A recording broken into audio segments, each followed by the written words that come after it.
তো আমাদের প্রবাসী ভাই বোনদেরকে অনুরোধ করব তারা যেন এই ধরনের কোনো গুজবে তারা প্রভাবিত না হয়। তারা রেমিটেন্সটা পাঠাবে, তাদের রেমিটেন্সটা অর্থ পাঠানোর যেন আলার ফোন করতেইছে। আজকে 10-12 দিন ধরে নেট বন্ধ রাখছস মোবাইলের, শুধু খালি ওয়াইফাই নেট দিছস বিজনেসের লাইগে। আজকে 10-12 দিন ধরে মার সাথে কথা কইতে পারি না। সালা ব্যাংক খুলছ, রেমিটেন্স পাঠাও, রেমিটেন্স পাঠাও।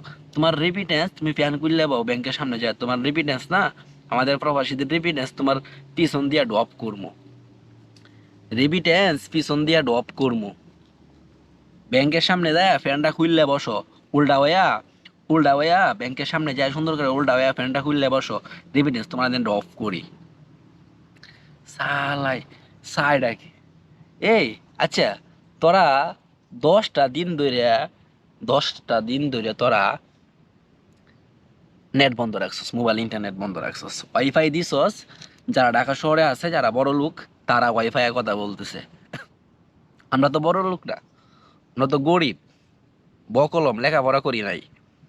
বিদেশে আইসা কামলা করতেছি, বিদেশে আইসা কাম লাগাইতে টাকা কামাইতেছি কষ্ট কইরা। আরেকজন জানি কি কইছে, আর এক আল্লাহর বান্দাই কয়, প্রবাসীরা বকলম অশিক্ষিত, ওরা সিগনেচার পারে না। আমরা সিগনেচার পারি না, তাহলে আমরা ব্যাংকে টাকা ছাড়বো কেমনে? যদি আমরা বকলম হই, তাহলে তো আমাদের ফ্যামিলির সবাই বকলম। তাহলে এরা টাকা তুলতে যায় ব্যাংকে সিগনেচার দিব কেমনে? এই এই চেক বইয়ের সাইন দিব কেমনে? তার মানে আমাদের হুন্ডি বালু, ওপেনে হুন্ডি টাকা দেম, ওপেনে বেতন আইসা লোক। বেতন আসলে বুঝতে পারবি তোরা যে প্রবাসীদের কি দার বাংলাদেশে। তোদের বাংলাদেশে আমাদেরও তো বাংলাদেশ, ওই বাংলাদেশটা শ্রীলঙ্কার থেকেও আরো ভয়াবহ অবস্থা করা। বেশি দিন না, কিছুদিন মাত্র। 10টা দিন নেট বন্ধ রাখছস, একটা দিন মার সাথে কথা না বইলা থাকতে পারি না, একটা দিন মার সাথে কথা না বইলা থাকতে পারি না। এই ছেলে আজকে 10 দিন ধরে আমার সাথে কথা না বলে রয়ে গেছে। আজকে 10টা দিন ধরে আমার সাথে কথা বলি না, ভিতরটা ঝইলে পুরা সারকার হয়ে যাইতেছে। আবার রেবিটেন্স চুদাও সালা, আবার রেবিটেন্স চুদাও। রেবিটেন্স যে তোমার কোন দে বর্মু তোমরা নিজেও বুঝবা না। এই যে আন্দোলনটা করছে ছাত্ররা, কি আগে মারামারি করছিল? ছাত্ররা সুন্দর করে আন্দোলন করছে, আর তোমরা মাইরে জীবনটারে মাইরে একদম শেষ করে ফেলছো। 900+ হয়েছে মানুষ, আর তোমরা প্রচার করো মাত্র 200। নেট বন্ধ করে তোমরা মারছো। তোমরা কি করছো? নেট বন্ধ করে মারছো যেন আমরা না বুঝতে পারি। এই খবর কি তাকে লুকায় রাখছো। এখন মাইরে বন্দুকের গুলি করতে করতে করতে করতে যখন বন্দুকের গুলি শেষ হয়ে গেছে, এখন আইসো কি? বন্দুকের গুলি শেষ হয়ে গেছে, বন্দুকের গুলি কিনবা? রেমিটেন্স চাও? রেমিটেন্স চাও বন্দুকের গুলি কেনার জন্য? আবার রেমিটেন্স পাঠাইতাম আমাদের আমাদের আমাদের এই ছাত্র ভাইদেরকে মারার জন্য। পুলা তোমার রেমিটেন্স, রেমিটেন্স, রেমিটেন্স পিছন দিয়া ডপ করমু, পিছন দিয়া ডপ করমু সালা। রেমিটেন্স চুদাও কারো চাংলাসটা লাগায় লই। রেমিটেন্স চাও, রেমিটেন্স।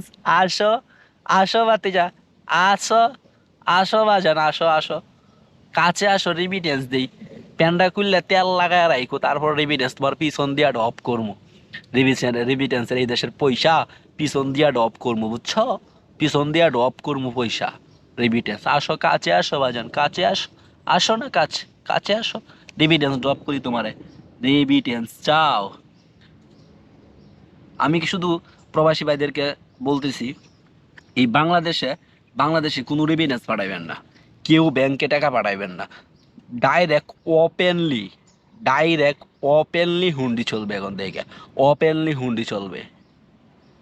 নিজের টাকায় পাসপোর্ট করে বিদেশ আইছি, 5,000 টাকার পাসপোর্ট 10,000 টাকা 12,000 টাকা দিয়ে করছি। 2 লাখ টাকার ভিসা 5 লাখ টাকা দিয়ে ভিসা নিয়েছি।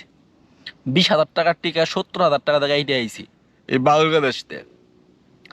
তোমরা আমাদের কি একটু সুযোগ সুবিধা দাও না? চার দিবা না? 2 লাখ টাকার ভিসা 5 লাখ টাকা বিক্রি করো, 20,000 টাকার টিকিট 50,000 টাকা বিক্রি করো, 5,000 টাকার পাসপোর্ট ঘুষ দিতে দিতে আর পাঁচ সারতে সারতে হের পাঁচ সারতে সারতে 10,000 টাকায় করতে হয়। আবার রেমিটেন্স চাও এখন? সালা, সালা লাঞ্চ চাও করতেইছে, লাঞ্চ চাও। রেমিটেন্স পিছন দিয়া বলবো তোমার। আসো রেমিটেন্স চাওয়ায় আসো। শালা রেমিটেন্সটা চলে মানে কামড়াইতাছে রেমিটেন্স, তার রেমিটেন্স চাওয়া দেখে শরীরটা চুলকাইতাছে শালা। ওকে, ভালো থাকবেন, সুস্থ থাকবেন, দোয়া করি। আর প্রত্যেকটা প্রবাসী একটা কথা মনে রাখবেন, কোনো রেমিটেন্স চলবে না বাংলাদেশে, কোনো রেমিটেন্স চলবে না, ওপেনলি হুন্ডি চলবে। বিকাশ হুন্ডি, বিকাশ নগদ হুন্ডি ওপেনলি চলবে। ওকে, বাই, আল্লাহ হাফেজ, ভালো থাকবেন।